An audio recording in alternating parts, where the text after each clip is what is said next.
so excited to have our guest today. I'm Fanchon Cox. We are talking with the writer and director of Palm Sunday, Wes Andre Goodrich.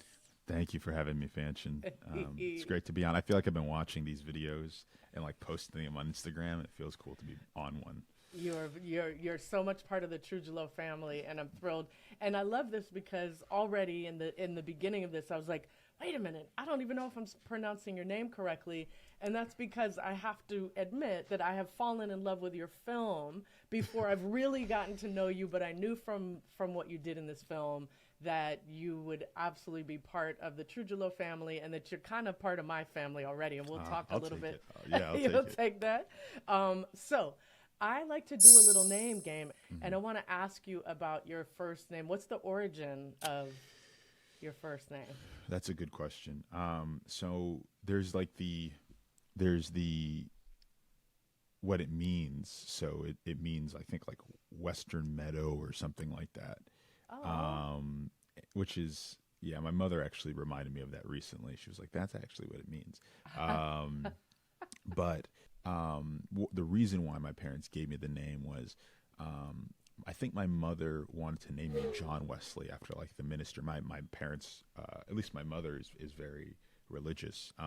So she wanted to name me after John Wesley, who was like a pastor who would like take people out into the fields and preach. And it was like it was like a hippie movement before the hippie movement, like in the 1800s. And she wanted to name me John Wesley, but there's roughly 800 Johns in my family. So my dad was like, no John, only Wesley. So that's where it comes from. And then Andre is my dad's middle name. Okay. So he gave me his middle name, and then obviously Goodrich is the family name. Okay, so one other question related to your name. When people only hear your name before they meet you, what does it say to them about your racial identity, your gender identity, and your class identity? That is a great question. It's interesting because you kind of have your name and you don't really think about what people think about you when they just see your name on a piece of paper. But Right. it's a lot of my family members have more Jamaican or Haitian names. My cousin Camille, who is my costume designer on Palm Sunday and a bunch of other things, her name is Camille Etienne, which I don't think anyone confuses for anything but a Haitian name. And it's like a great name, and I'm very jealous. But I think Wesley Goodrich is just, it sounds British, which makes sense given that my parents are from Belize and Jamaica. So it almost makes sense in a kind of weird way. Yeah. But I think Andre is the dead getaway. And gender, what is it? Do people make a presumption about your gender identity when they hear you? Yeah, I mean, I present as a man, and I think, it is. It's not necessarily a macho name. I don't think anyone's going to see me and be like, that guy could beat me up. But I think they assume it's a man of some kind. And that's how you identify. And that's how I identify. I do that a lot because I think it helps us think about like the earliest privilege or not that we have is that name, right? Because it's like that's the first thing someone hears about us or understands about us. They've already had an impression on us, and that can either be helpful or not. So you said a couple things and when you were talking about that I would love to dive into more. So you talked about Camille, who's Haitian, and your cousin. And then you mentioned that your parents are Jamaican and from Belize. So to unpack that a little bit more. Yeah, so my mother was born in Canada to a Jamaican family. A lot of Jamaicans in the 70s, in the 60s, left Jamaica and would go to America, particularly New York City, where they'd go to Canada. So I've got a lot of family members who are in Canada, and I've got a lot of family members who are in New York. So my mom was born in Canada, did something they used to do a lot, which is ship your kid off to the Caribbean to straighten them out preemptively. So my mother was shipped off to Jamaica when she was 3, lived there for about 10, 12 years with her grandparents. Came to America when she was about 14, 15, and lived with with her mother, and then my Camille's mother, who was my aunt, who actually this film is dedicated to.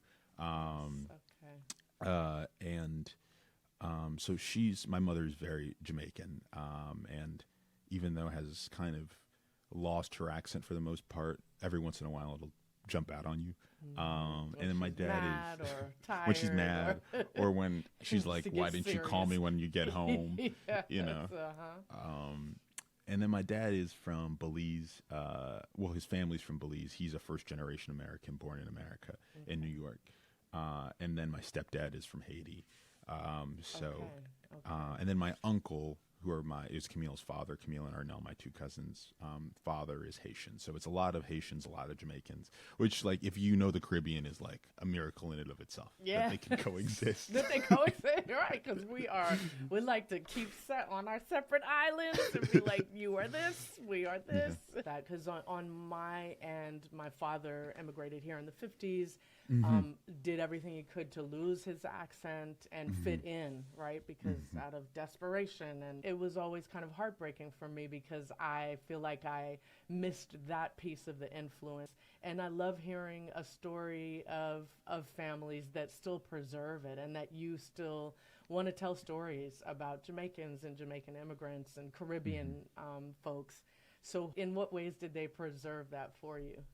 Yeah, I mean, first of all, I know we've talked about it, but I think in your work, Fanchon, with stuff you talked about, a lot of that has been a reclamation project for you, at least in the stuff you've told me about, is like, you know, even if you've lost it, and tell me if I'm wrong, even if you maybe didn't have it as a child, like as an adult, it seems like you're returning to it in a certain kind of way, which is cool. I think, you know, my grandfather, my grandmother, who are my mom's parents, are both still alive.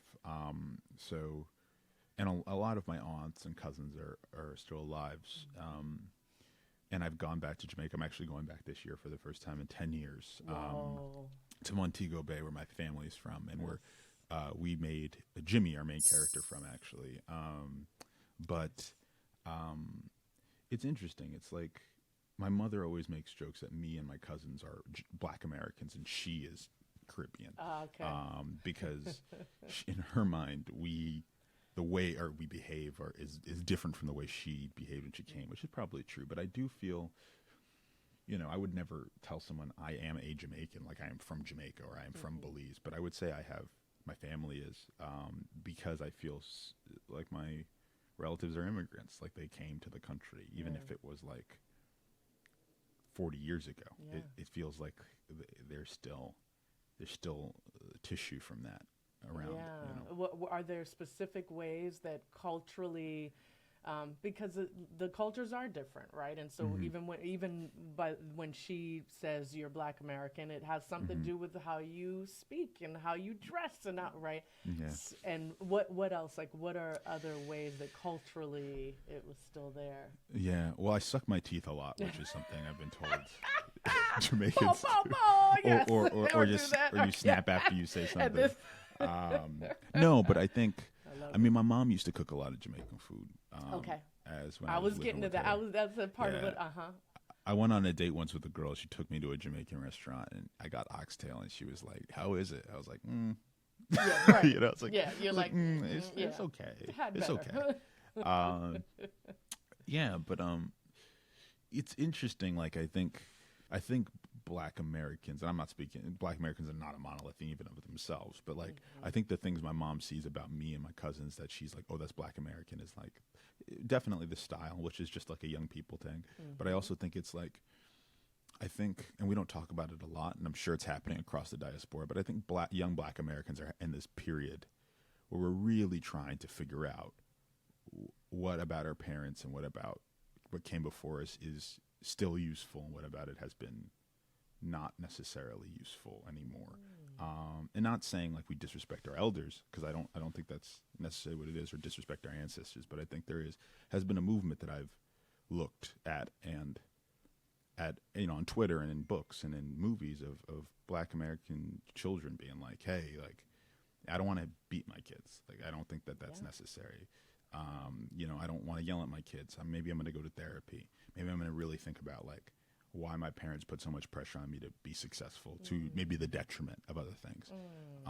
So I think when I tell my mom, hey, I'm in therapy, which she's been supportive of, I think a little part of her is like, well, we were, you know, in the Caribbean, we're tough. Like we figured it out on our own. And it's like, you know, so I think that's part of it. what a perfect segue into this film, Palm Sunday. So, share the log line, share your impetus for telling this story. Yeah.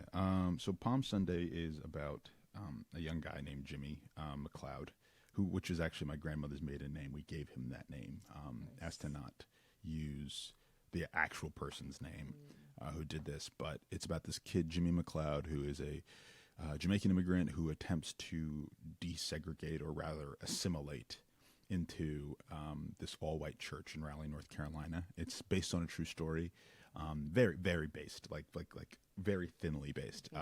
We essentially, took these historical documents that Patrick's brother, Patrick, our producer and story writer, his brother wrote this paper on the event. That's like little-known Raleigh history about this kid who was around in his early 20s, who him and a few other guys went into the church, and he was the only one that ended up making it through the gamut to the last round.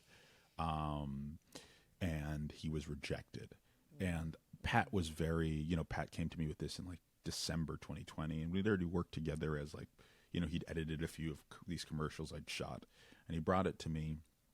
And he's from Raleigh, and he went to the church, First Baptist, where this happened, and he was like, I wrote this script about this black guy who tried to get into a church and didn't get into it. He's like, but I just can't crack this black character, and I think it's because I just can't get inside of that. I don't think that's my experience.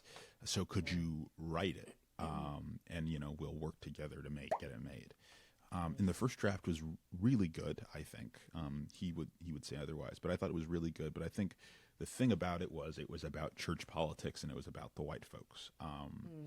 And a lot of the tissue of the stuff where Jimmy is sitting in the office is actually from his first draft, because the first draft was mostly that. Yeah. Okay.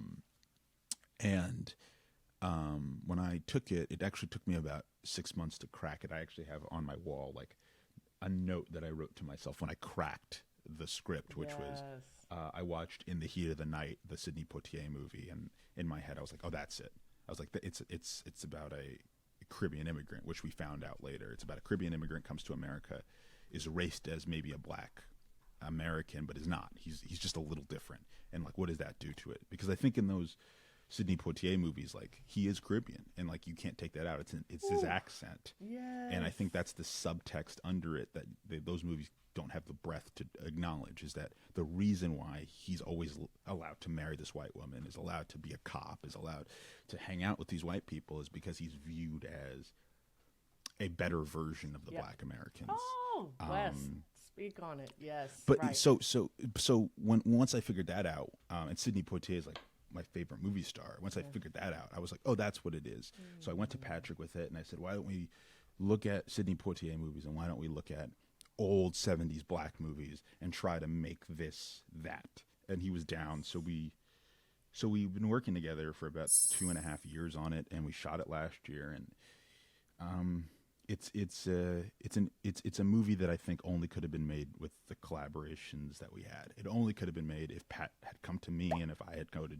GK, who is our DP, and I had gone to Camille. So we're really proud of it. I love it. Yeah. So I want to go back a little bit to a couple things. So you talked about references for the film. So one was In the Heat of the Night, and I think it's such a perfect example of, just someone who's choosing to walk into a community that they already know what they're going to get. And I think our Jimmy is a little more naive. Oh, yeah. Right? Oh, yeah. But there are some similarities there. And then you also talk about Ganja Hess. Yeah. So tell us about the other two references that you used for the film. Yeah. So Sydney, it's interesting, and I'm going to go back to Go Forward. When I first went to film school, there was, I think, more black people in my class than there had ever been. It was 7 of us. Wow. And a lot of us were, most of them are my very good friends, and most of them were on this set, actually. And we started to just talk about this alternate film lineage that existed underneath American film lineage. So, while Martin Scorsese and Spielberg in the 70s were creating the blockbuster, there were these kids from UCLA, Julie Dash, all these different people who were making black film about their lives, and they were totally different from what these other guys were making a mile away, a mile down the road. Yeah. So when we were looking at references for the script and for the visual language of Palm Sunday, we were like, let's try and honor those people, honor this alternate lineage of black film. And because it takes place in the South, and because this idea of, in 1970, the South was haunted in a kind of way, because all of these leaders had died and so much bloodshed had happened. We, A, didn't want to show the bloodshed, but we, B, wanted to like give a feeling of like, oh, there's an uneasiness here. And also Pat and I are just big fans of horror movies. So we looked at Ganja Hess, which is a Bill Gunn movie about starring Dwayne Jones, about a black like doctor who ends up becoming a vampire. But it's not like Dracula. Like he's just kind of a really smart, rich black guy who's alone. And there's a lot of tension with the church. And like, what does it mean to be the tension between like African religions and Christian religions and all that stuff. So it felt like a perfect fit. You know, Pat and I watched it. I saw it in a theater again. I've seen it like 4 times now, and we gave it to our DP. But it was both a look comp, like we love the way the movie looks. We've tried to model the visual look of it, the kind of grungy reds and all that stuff off of it. But also this idea of the church and what does the church mean for black people. It was also a big influence on the script. And then the other one was a Melvin Van Peebles movie, Rest in Peace, which Pat and I watched together at BAM right as we were cracking the script, and we thought it was so funny. And it's Melvin Van Peebles' first movie about a black guy who's like a GI. What a brilliant. A genius. Oh. It's so smart and so funny, and we still aren't cracking what he was cracking. Like absolutely. To your point about these layers of black film and like the Julie Dashes, the Van Peebles, we had to and did understand white films and filmmakers, right? They didn't ever pay any attention to us, and we were killing it. With the brilliance and the symbolism and the like, all right, I'm gonna make this commercial enough for you all to put it in a theater, but also my people will understand all of these references and how exciting it is that y'all, your folks your age and you in particular, which is again why I was like, this is somebody that I want to support and follow and be there for a career that I know is going to be so important, I think, to American film, to Caribbean film, like that you are talking about references that I think even folks my age and older just took them for granted almost. So having you refer to them has been really good for me to go back and be like, wow, that's how we got to where we are now. I mean, those guys are, and that's very kind. Thank you, Fitch. I think those guys are brilliant. Like, I think Melvin Van Peebles, I think what people don't get about him is that all his movies, everybody, I think, in American film primarily, think that whatever the main character is doing in the movie, the filmmaker to a certain extent has approved it or is like on the side of it. I think that's kind of a feeling we've developed. And Melvin Van Peebles very frequently, I think, is presenting black people that are not morally white all the time. They're gray. And you have to sit with the fact that these people are like, because as black people, we want to always be Sidney Poitier. We want to always be like nicely represented, which is great. And but I think we're flawed. We're flawed. and this movie he made that we referenced is about this black dude who thinks it's a good idea to start sleeping with a white woman in France in the 60s and is like, this is going to end well for me. And the audience is like, it's not. It's not going to. But you have to sit with him because Van Peebles is such a good director. You want it to work out for him, even if you know it's a bad idea. And we wanted to do that with this. I'm so glad you said that. And I think that a lot of people who may not have the context of being an immigrant, being a Black person, it's easy to go into Palm Sunday ready to judge and, you know, ready to just be like, fuck this motherfucker. Like, why? You know, and it's, and you push that even more with the cigarette smoking, right? And you know, and you push that with his interaction with the janitor, right? Like, you really push that, and I appreciate it. And it's challenging filmmaking because it is not that like perfectly wrapped up in a bow. You know, I know who I should root for. I know why I should be glad either, or hope for him to get into this church, or hope for him not to, or hope for him to have to grovel. And this is rich and layered and complex in important ways. And so I'm glad to hear you say that. Yeah, well, I'm glad that it's feeling. I know we've had many conversations with Fanchin about it being a difficult movie, and I think, you know, we showed it to, you know, we have to screen it for Columbia because it's a Columbia project technically, and I was, you know, it was the first time I like was sitting in the audience while watching people that I hadn't made watch the movie, and it was silent in the theater, and I was like, oh man. But then apparently, you know, my buddy told me, you know, we split off into two rooms to talk about the films, and he was like, yeah, well, dude, it was a challenging film, but people like liked it. Like, they liked that it was challenging. And I was like, oh wow, like that's very encouraging that like both it is challenging, it is difficult, but also people are seemingly enjoying that it makes them feel a little uncomfy, which is cool. You used the words when you were describing it. What Jimmy does is you first said desegregate, and you said no, assimilate. So talk about why the difference between those two. It was a big conversation. I think we even talked to you about it in terms of how to market the movie, because I think desegregate is often thought of as a noble thing, even if I have complicated feelings about what that means, because I think a lot of times desegregation is assimilating in a certain kind of way. But I think desegregation, when people read that, they think it's good. They go, okay, that's good. It's a desegregate, obviously. There's no issues with that. We should all be together. And I think assimilate forces you to think about what that means. Like, assimilate means you're losing something, which always happens when desegregation happens. Because, you know, I think it's complicated, but I think you got to think about when we enter these white spaces, what Black people lose, and how we have to be treated in order to be the first person in the door, which has been often thought of as a great thing. So we say assimilate because Jimmy wants to assimilate. He doesn't want to just be the first Black person in the door. He wants to be accepted. He wants them to be like, wow, you're so great. Thank you for gracing us with your presence. You've saved our lives by being here. And I think that is dangerous. I think that's dangerous for his community, and I think that's dangerous for his soul. So, you know. Tell us about the actor who plays Jimmy.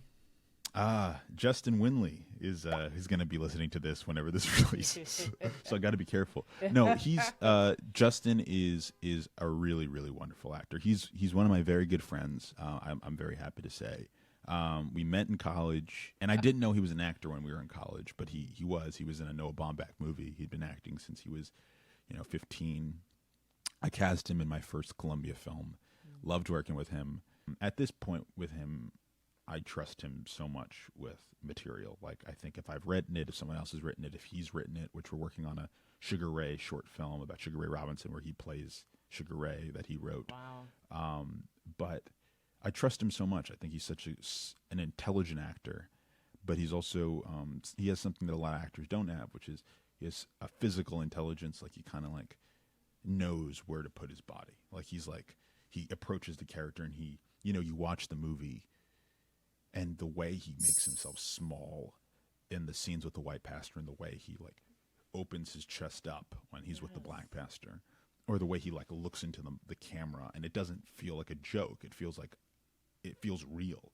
I think he's such a wonderful actor, and I think I feel very lucky to get to work with him, because it's like a lot of people work with their buddies because they're their buddies, but I get to work with my buddy, and he's really amazing, and he needs very little at this point. Like, not to gush, but we were in tech yesterday for the show, and I was in the tech booth, and he was probably a few feet below, and I just said, Winley, and he looked up, and I said, and I just gave like a little movement of my hand, or I said something like a word, and he just nodded, and he took and he knew the note. He knew the note immediately.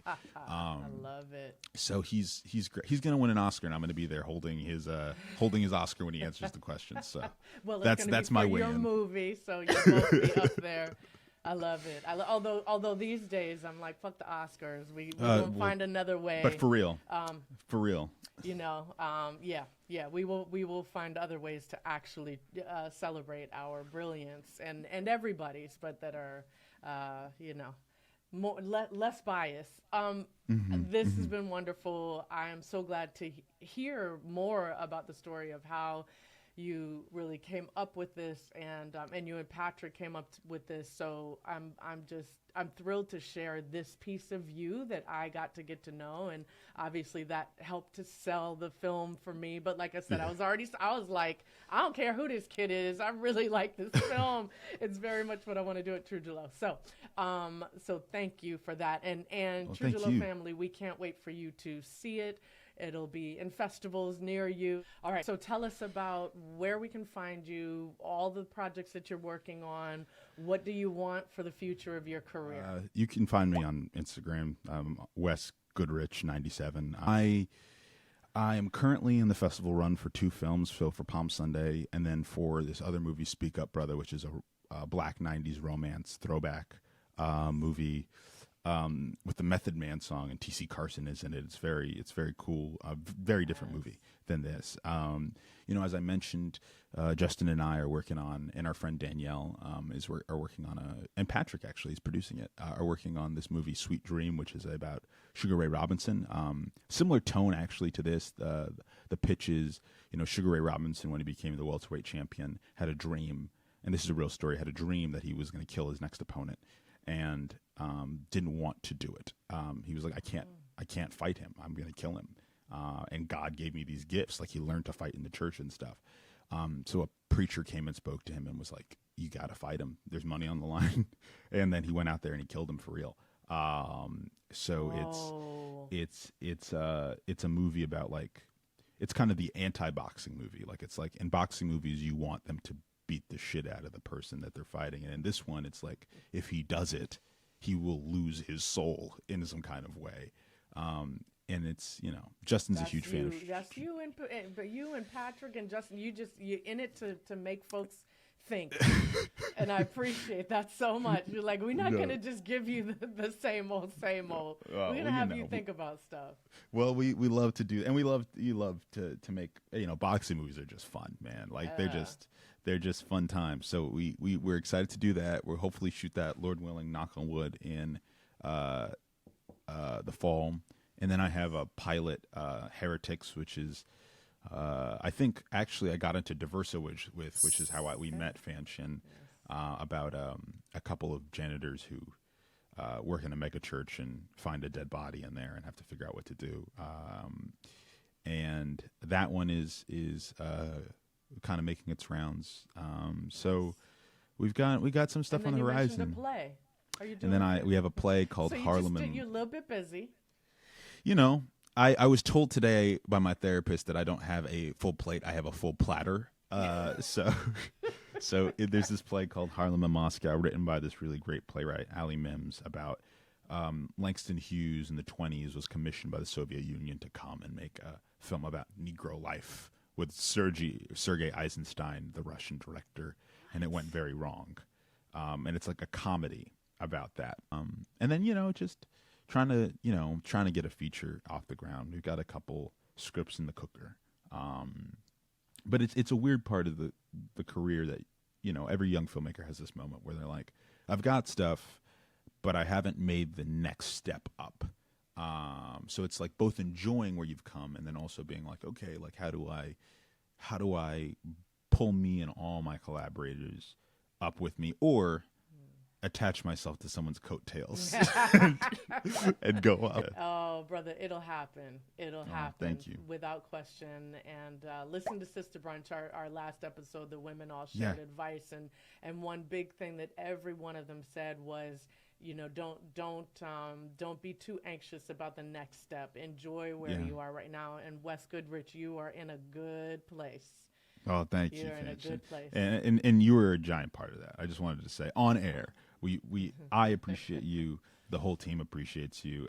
It's really hard to get folks who will look at your movie, A, look at your movie, and B, be like, I like your movie, and I'm investing in you and your team as people.